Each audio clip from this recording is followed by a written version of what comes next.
Assalamualaikum warahmatullahi wabarakatuh.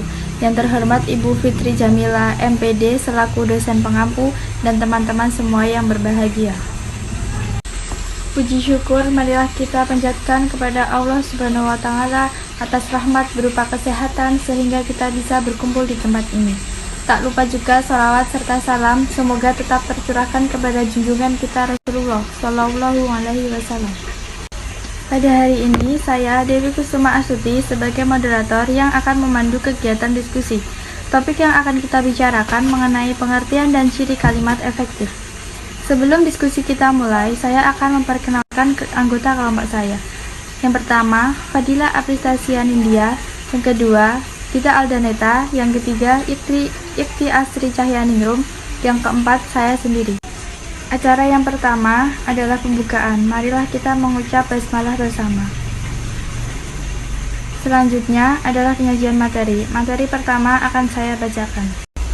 Dalam Kamus Besar Bahasa Indonesia, kalimat memiliki arti sepatah kata atau sekelompok kata yang mengutarakan suatu pikiran atau perasaan. Sedangkan efektif memiliki arti ada efeknya, akibatnya, pengaruhnya, atau gunanya. Dilihat dari pengertian kedua kalimat tersebut, jadi dapat kita simpulkan bahwa kalimat efektif adalah suatu kata atau sekelompok kata yang dapat mengutarakan suatu pikiran atau perasaan dengan memiliki efek, akibat, atau pengaruh, atau guna, tepat sasaran, dan juga dalam penulisannya harus benar. Berikut ini definisi kalimat efektif menurut para ahli. Yang pertama, menurut Rahayu, kalimat efektif adalah kalimat yang bukan hanya memenuhi syarat-syarat komunikatif, gramatikal, dan sintaksis saja, tetapi juga harus hidup, segar, mudah dipahami, serta sanggup menimbulkan daya khayal pada diri pembaca. Yang kedua, menurut Ahadiyah, Arsyad, dan Ridwan, kalimat efektif adalah kalimat yang benar dan jelas sehingga dengan mudah dipahami oleh orang lain secara tepat. Yang ketiga, menurut Arifin, kalimat efektif adalah kalimat yang memenuhi kriteria jelas, sesuai dengan kaidah, ringkas, dan enak dibaca. Yang keempat, menurut Nasuca, Rahmadi, dan Wahyudi, kalimat efektif yaitu sebagai kalimat yang dapat menyampaikan informasi dan informasi tersebut mudah dipahami oleh pembaca. Berdasarkan definisi kalimat efektif menurut para ahli, dapat kita simpulkan bahwa suatu kalimat dapat dikatakan kalimat efektif apabila sesuai dengan kaidah bahasa, jelas, dan mudah dipahami oleh pendengar atau pembaca kalimat tersebut. Ciri-ciri kalimat efektif. 1. Kesatuan gagasan. Setiap kalimat yang baik harus jelas dan memperhatikan kesatuan gagasan. Yang mengandung 1. Bisa jadi kesatuan gagasan itu terbentuk dari dua gagasan atau lebih. Secara praktis, sebuah kalimat itu dikatakan memiliki kesatuan gagasan itu apabila kalimat itu terdiri dari subjek, predikat, dan objek. Kesatuan itu bermacam-macam antara lain: A. Kesatuan tunggal, B. Kesatuan gabungan, dan C. Kesatuan pertengahan. 2. Keparalelan. Keparalelan adalah kesamaan bentuk yang digunakan dalam kalimat itu. Artinya, dalam bentuk pertama menggunakan nomina, bentuk kedua dan seterusnya juga harus menggunakan nomina. Kalau bentuk pertama menggunakan verba, bentuk kedua juga harus menggunakan verba. Contoh: A. Tahap terakhir penyelesaian gedung itu adalah kegiatan pengecatan tembok, memasang penerangan, pengujian sistem pembagian air, dan pembagian tata ruang. Kalimat ini tidak memiliki kesejajaran karena kata yang menduduki predikat tidak sama bentuknya, yaitu kata pengecatan, pemasang, pengujian, dan pengaturan. Kalimat itu akan baik kalau diubah menjadi predikat yang nominal menjadi seperti berikut. Tahap terakhir penyelesaian gedung itu adalah kegiatan pengecatan tembok, pemasangan penerangan, pengujian sistem pembagian air, dan pengaturan tata ruang. 3. Ketegasan. Ketegasan itu juga bisa disebut dengan penekanan yang artinya suatu perlakuan penonjolan pada ide pokok kalimat. Dalam sebuah kalimat ada ide yang perlu ditonjolkan. Kalimat itu memberi penekanan atau penegasan pada penonjolan itu.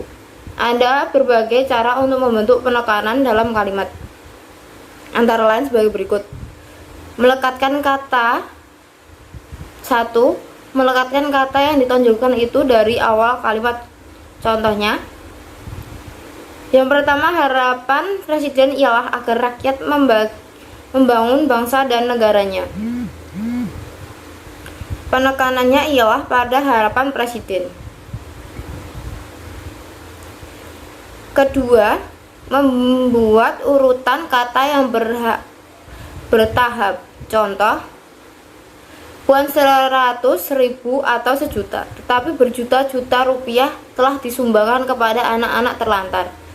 3. Melakukan pengulangan kata, repetisi. Contoh, saya suka akan kecantikan mereka. Saya suka akan kelembutan mereka. 4. Melakukan pertentangan terhadap ide yang ditonjolkan. Contohnya, anak itu tidak malas dan curang, tetapi rajin dan jujur. 5. Mempergunakan partikel penekanan atau penegasan. Contoh, saudaralah yang harus bertanggung jawab. Keempat, kehematan. Kehematan dalam kalimat efektif adalah hemat dalam menggunakan kata, frasa, atau bentuk lain yang dianggap tidak perlu. Kehematan tidak berarti harus menghilangkan kata-kata yang dapat menambah kejelasan kalimat. Penghematan di sini mempunyai arti penghematan yang memang tidak diperlukan. Sejauh tidak menyalahi kaidah tata bahasa, penghematan dapat dilakukan dengan cara berikut ini. A. Menghilangkan pengulangan subjek.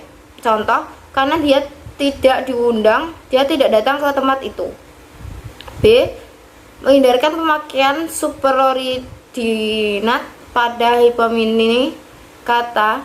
Contoh, ia memakai baju warna merah. Selanjutnya, ia memakai baju merah. Kata warna dihilangkan karena kata merah sudah mencangkup kata warna. C. Menghindarkan kesinoniman dalam satu kalimat. Contohnya, sejak dari pergi ia termenung. Sejak pagi ia termenung. Kata dari dihilangkan karena kata dari bersinonim dengan kata sejak. D. Tidak menjamakkan kata-kata yang berbentuk jamak. Contohnya, para hadirin dimohon berdiri. Para hadirin dimohon berdiri. Hadirin dimohon berdiri. Kata para dihilangkan karena kata hadirin sudah merupakan bentuk jamak. Penalaran atau logika. Kalimat efektif adalah kalimat yang secara tepat dapat mewakili gagasan atau perasaan pembicara atau penulis. Berarti bukan hanya struktur gramatikal yang berperan penting agar ide pokok kalimat dapat diungkapkan dengan baik dan benar.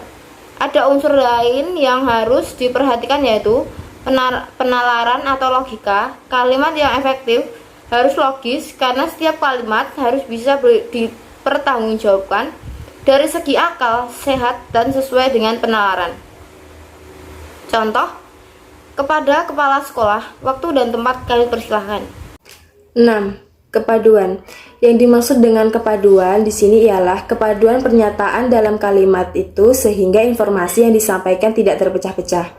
Ciri-ciri kalimat yang padu yaitu kalimat yang padu tidak bertele-tele dan tidak mencerminkan cara berpikir yang tidak simetris. Oleh karena itu, sebaiknya kita hindari kalimat yang panjang dan bertele-tele. Misalkan, kita harus mengembalikan kepribadian orang-orang kota yang sudah meninggalkan rasa kemanusiaan.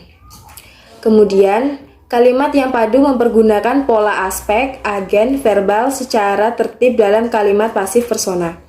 Kalimat yang padu tidak perlu menyisipkan sebuah kata seperti daripada atau tentang antara predikat dan kata kerja dan objek penderita. Misalnya, mereka membicarakan daripada kehendak rakyat. Mereka membicarakan kehendak rakyat. 7. Kecermatan. Maksud dari kecermatan adalah bahwa kalimat itu tidak menimbulkan tafsiran ganda serta tepat dalam pilihan kata. Bisa dikatakan dalam hal ini tidak pleonastis, maksudnya tidak terdapat kata yang maknanya sama.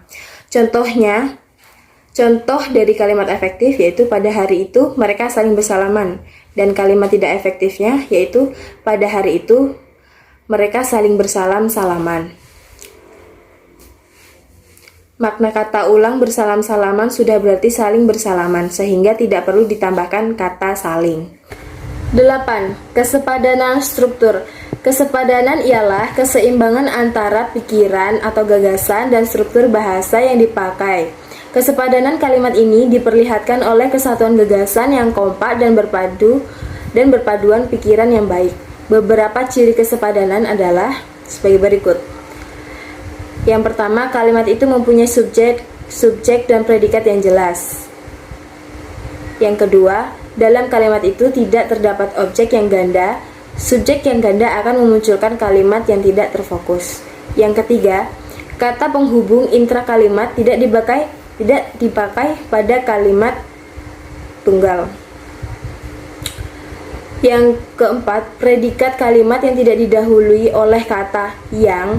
Pemunculan kata yang akan menghilangkan predikat dalam sebuah kalimat. 9. Tidak bermakna ambigu atau membingungkan. Contoh kalimat ambigu yaitu Presiden memimpin rapat terbatas mengantisipasi perubahan cuaca di Istana Negara. Kalimat tersebut ambigu karena yang dibahas perubahan cuaca hanya di Istana Negara atau di negara. Perbaikan agar menjadi kalimat efektif yaitu di Istana Negara Presiden memimpin rapat terbatas membahas perubahan cuaca. Presiden memimpin rapat terbatas di Istana Negara membahas perubahan cuaca. C. Struktur kalimat efektif. Pengertian struktur kalimat efektif adalah suatu kalimat yang memiliki kesesuaian dengan tata bahasa Indonesia yang baik dan benar.